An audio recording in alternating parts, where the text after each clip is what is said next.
A biblical perspective on life, culture and current events. This is 2020 on Vision. Well, no matter where you look in the news media, you're seeing all of the images of what's been going on.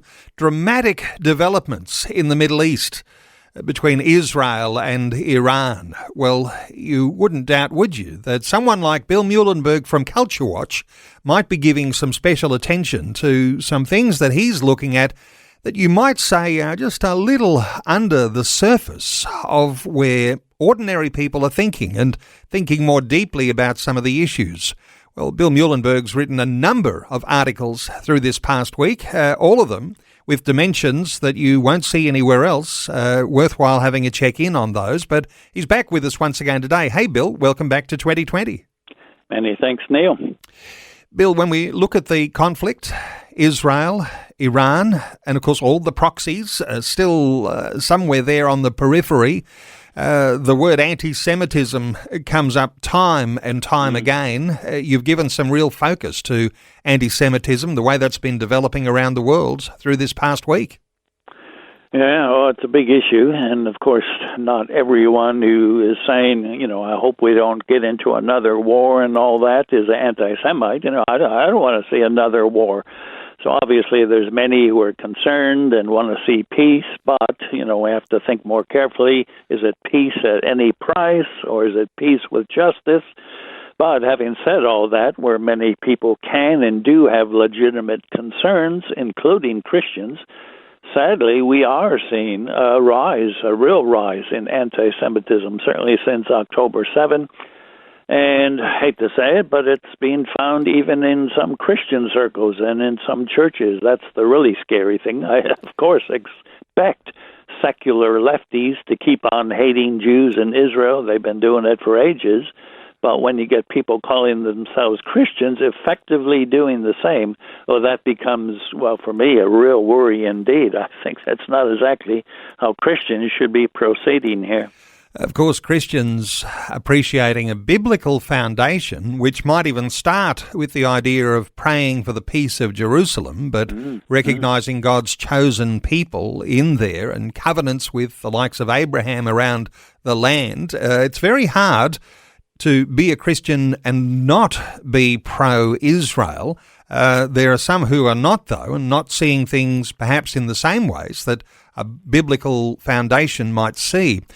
Hey, when you're seeing protests on the street and you're hearing things, even Christians taking anti-Semitic stances, what does that remind you of? I think you had some wild Marxist days in your younger years. You've been reflecting, I know, in one of your articles around some of the rhetoric that gets used these days, something similar to that of the past.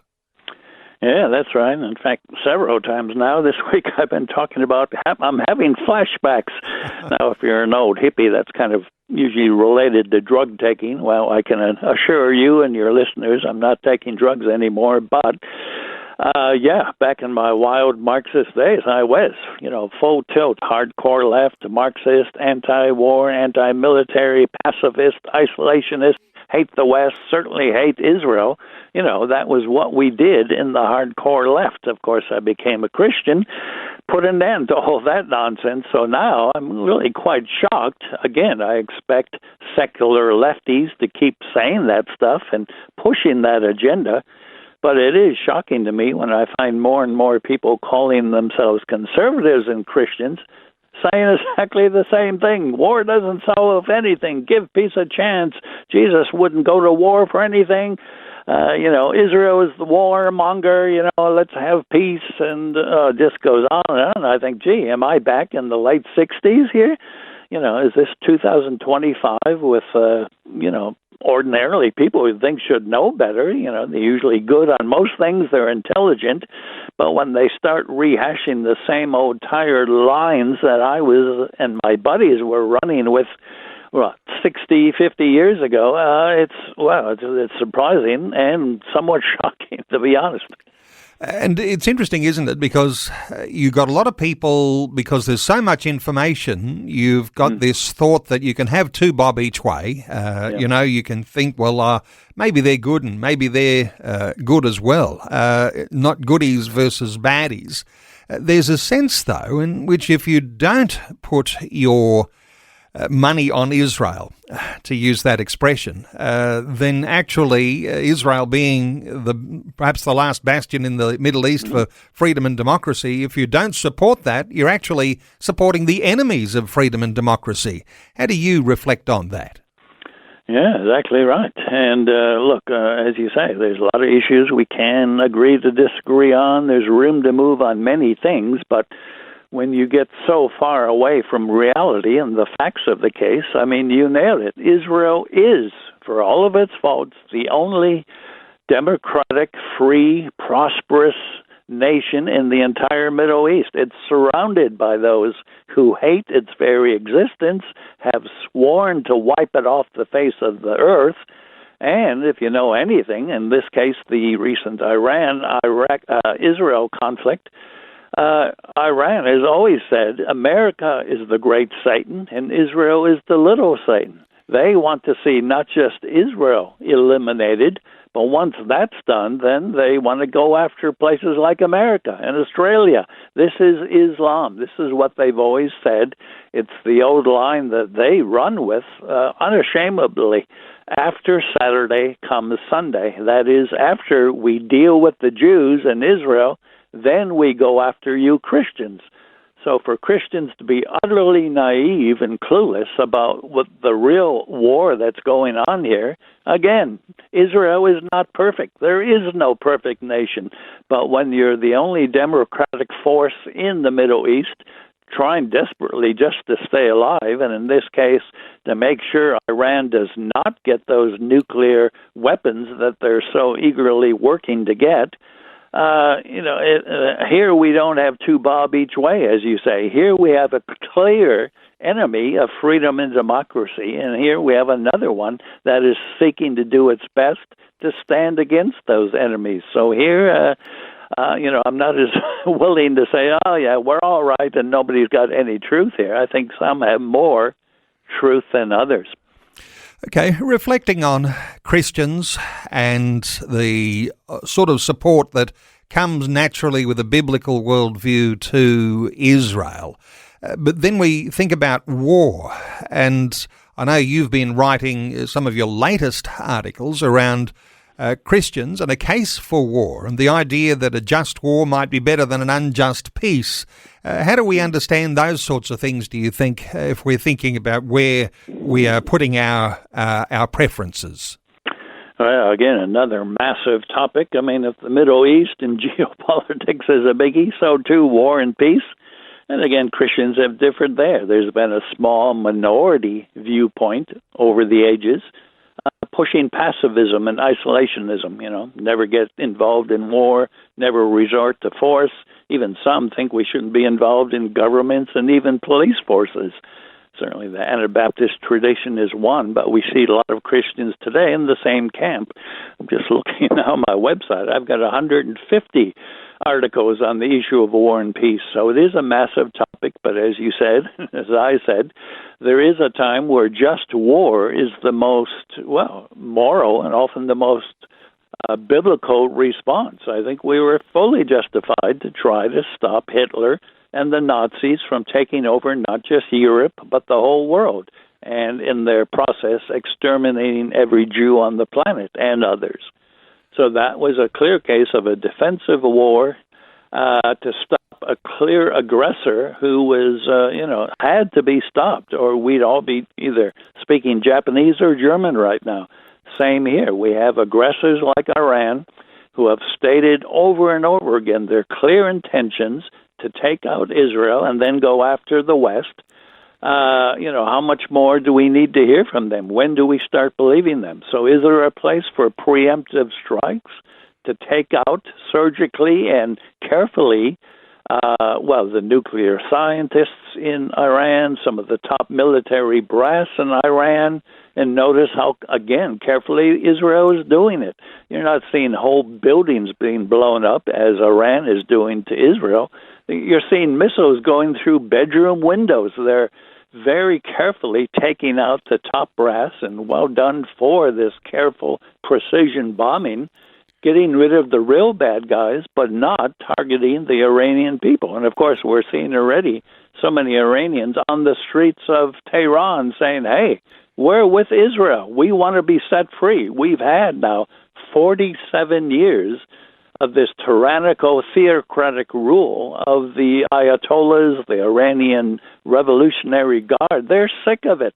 They want to be free. They're glad Israel is doing what they're doing. So, again, we can have differences of opinion. If you want to be a pacifist, fine.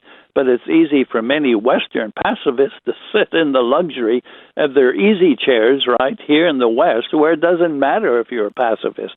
If you live in the Middle East or in Iran, it matters greatly. They've suffered terribly.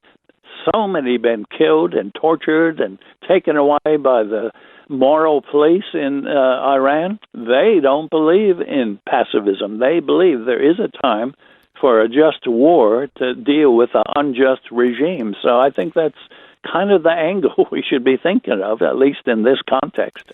And for the Christian believer reflecting on the Bible, Bill, those agreements, covenant with Abraham for a promised land, we know there was a big hiatus there between 70 AD and 1948, just in this last century. But the thought that Israel has this promised land and a right to exist there that the world agreed on at the time, if you're going to turn on that now, that Israel has no fundamental right to exist or that Israel has no fundamental right to defend itself, that's a big turning around. Really, for the Christian believer appreciating these things, there's even a biblical foundation that might support how we think. Any thoughts from you on that? Yes, another huge topic. We need a few hours on each one, Neil. Yeah. Look, there is, again, a place for Christians to disagree. This is known as replacement theory or fulfillment theory, as they like to say, the idea that basically ethnic Israel, national Israel, has disappeared. They have no more place in God's plans. The church has taken them over. Now, that is an issue you can discuss. You can debate. Are they right? Are they wrong? A huge issue. I've written on this as well. But one thing I often point out is I'm quite happy to make the argument for Israel on a whole different level, right? We can look at the Bible, theology, eschatology, and prophecy. That's all one important aspect. But I'm happy to simply say, look, on the political, legal, historical, ethical framework, Israel has a right to exist like any other nation, and it has a right to defend itself. Even Article 51 of the UN Charter says that much. So I'm happy to argue on totally secular grounds that Israel is the only democracy in the Middle East. It's fighting for its life to stay alive. And I'll use an illustration. If you live out in the woods somewhere, few neighbors is all there is. Police are nowhere to be found, and your neighbors are lobbing rocks and bricks at you. They start to try to set your house on fire. They have threatened you repeatedly to kill you and your wife and children. Guess what? If you do take steps to defend yourself and maybe reduce that very real existential threat, well, you should have every moral and even biblical right to do so. And that's exactly the story about Israel. They're moments away from complete annihilation, especially if Iran gets their nuclear weapons. So for them to target carefully the leaders there in Iran to give them a bit of breathing space so they can live and enjoy sovereignty as every other nation has, I've got no problem with that at all. And I think Christians need to think much more carefully about this, whether you want to run with the biblical prophecy line or just look at from more secular point of view. I think in both cases, we can argue for Israel and its right to exist. Well, there are dramatic developments that have happened over this past week, and there's more dramatic developments will be revealed today. Look out for the anti-Semitism on the rise, even amongst Christians, who are even oftentimes evangelical conservative Christians, but to be cautious about how you stand on these sorts of things. For listeners, you might want to connect with Bill. He's written a number of articles this week, a whole bunch of them on his website. At BillMuehlenberg.com, you can simply Google Culture Watch, one word, one we've been talking about today, Israel and the return of leftist lunacy. Bill Muehlenberg, always appreciate your insights. Thanks so much for sharing those with us today again on 2020. Thanks again, Neil. Thanks for taking time to listen to this audio on demand from Vision Christian Media. To find out more about us, go to vision.org.au.